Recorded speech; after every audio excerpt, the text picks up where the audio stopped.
we can identify three important common trading problems. The first is performance anxiety. Performance anxiety occurs when our thinking about a performance interferes with the performance itself.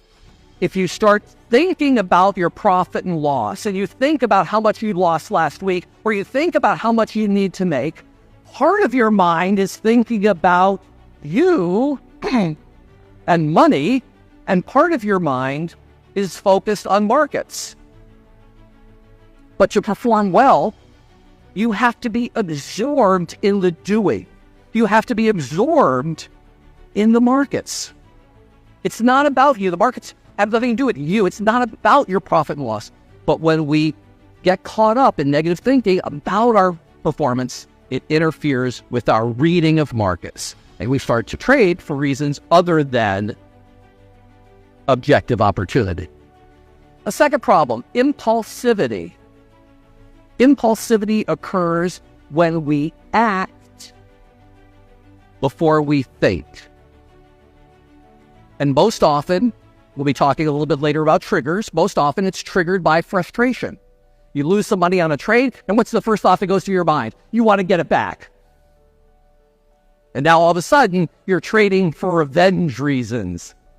And out of frustration, you put on another trade, and it's a terrible trade. You get a horrible location on the trade, and you lose again.